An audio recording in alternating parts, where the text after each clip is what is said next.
Lukas, ikasampung kabanata.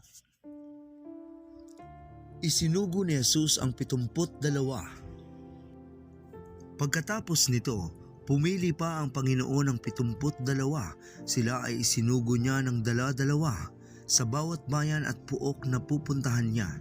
Sinabi niya sa kanila, "Napakarami ng aanihin, ngunit kakaunti ang mga mag-aani. Idalangin ninyo sa may-ari ng aanihin na magpadala siya ng mga mag-aani. Humayo kayo. Isinusugo ko kayong parang mga tupa sa gitna ng mga asong gubat. Huwag kayong magdala ng mga lalagyan ng pera, balutan o sandalyas. Huwag na kayong tumigil upang bumati kaninuman sa daan. Pagpasok ninyo sa alinmang bahay, sabihin muna ninyo, maghari nawa ang kapayapaan sa bahay na ito. Kung maibigin sa kapayapaan ang nakatira roon, tatanggapin nila ang kapayapaan ninyo. Ngunit kung hindi, babalik sa inyo ang inyong pagbasbas. Makituloy kayo sa bahay na iyon at huwag kayong magpapalipat-lipat ng tinutuluyan.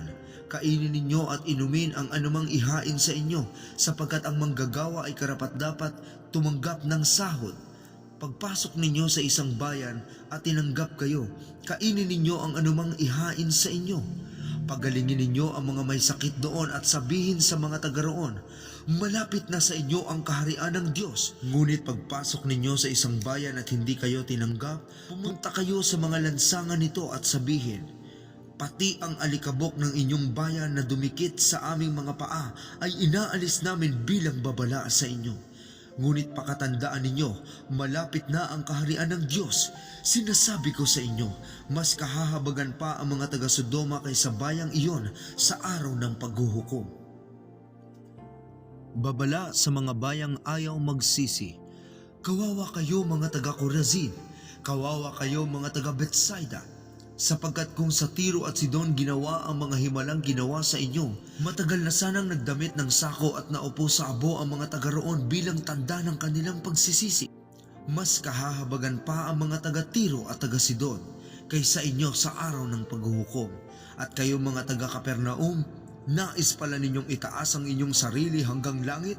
Ibabagsak kayo hanggang sa daigdig ng mga patay." Sinabi ni Jesus sa kanyang mga alagad, ang nakikinig sa inyo ay sa akin nakikinig. Ang nagtatakwil sa inyo ay nagtatakwil sa akin. At ang nagtatakwil sa akin ay nagtatakwil sa nagsugo sa akin.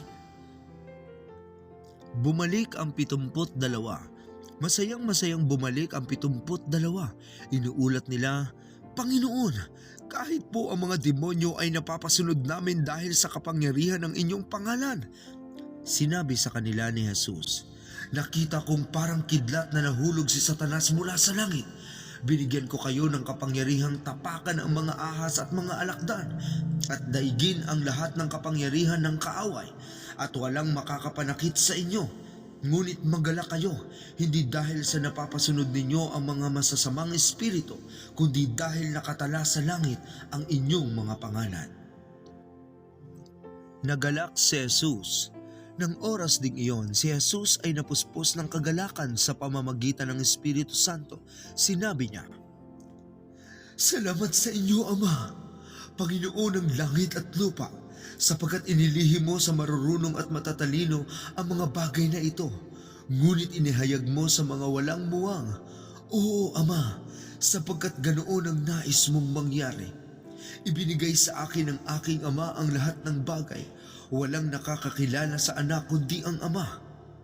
At wala namang nakakakilala sa Ama kundi ang anak at ang mga taong minarapat ng anak na makakilala sa Ama. Humarap si Jesus sa mga alagad at sinabi ng walang ibang nakakarinig, pinagpala kayo sapagkat nakita ninyo ang mga nakikita ninyo ngayon. Sinasabi ko sa inyo, maraming propeta at mga hari ang naghangad na makita ang inyong nakikita at marinig ang inyong naririnig, subalit hindi nila ito nakita at narinig. Ang mabuting Samaritano. Isang dalubhasa sa kautusan ang lumapit kay Jesus upang siya'y subukin. Guro, ano ang dapat kong gawin upang magkamit ng buhay na walang hanggan? Tanong niya. Sumagot si Jesus, ano ba ang nakasulat sa kautusan? Ano ba ang nababasa mo roon? Sumagot ang lalaki, ibigin mo ang Panginoon mong Diyos ng buong puso mo, buong kaluluwa mo, buong lakas mo at buong pag-iisip mo, at ibigin mo ang iyong kapwa gaya ng pag-ibig mo sa iyong sarili. Sabi ni Jesus, tama ang sagot mo. Gawin mo iyan at magkakamit ka ng buhay na walang hanggan. Upang wag siyang lumabas na kahiyahiya, nagtanong pa ang lalaki, sino naman ang aking kapwa? Sumagot si Jesus, may isang taong naglalakbay mula sa Jerusalem papuntang Jericho. Hinarang siya ng mga tulisan, hinubaran, binugbog at iniwang halos patay na. Nagkataong dumaan doon ang isang paring Hudyo. Nang makita ang taong nakahandusay, lumihis siya at nagpatuloy sa kanyang paglalakad. Dumaan din ang isang Levita, ngunit nang makita niya ang taong binugbog, lumihis din ito at nagpatuloy sa kanyang paglalakad. Ngunit may isang Samaritanong naglalakbay na napadaan doon. Nang makita niya ang biktima, siya'y naawa. Nilapitan niya ito, binuhusan ng langis at alak ang mga sugat at binendahan. Pagkatapos, isinakay niya ang lalaki sa kanyang asno at dinala ito sa bahay panuluyan upang maalagaan siya doon. Kinabukasan, binigyan niya ng 2 salaping pilak ang namamahala ng bahay panuluyan at sinabi, alagaan mo siya, at kung higit pa riyan ang iyong magagastos, babayaran kita pagbalik ko. At nagtanong si Jesus, sa palagay mo, sino kaya sa 3 ang naging tunay na kapwa ng taong hinarang ng mga tulisan? Ang taong tumulong sa kanya. Tugon ng dalubhasa sa kautusan, kaya't sinabi sa kanya ni Jesus, kung gayon, humayo ka at ganoon din ang gawin mo. Dumalaw si Jesus kina Martha at Maria. Si Jesus at ang kanyang mga alagad ay nagpatuloy sa kanilang paglalakbay at pumasok sa isang nayon. Malugod silang tinanggap sa tahanan ni Martha. May kapatid siyang si Maria na naupo sa may paanan ng Panginoon upang makinig sa kanyang itinuturo.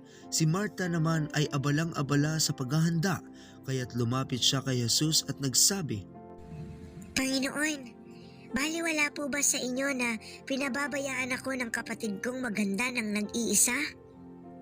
Sabihan nga po ninyo siyang tulungan naman ako.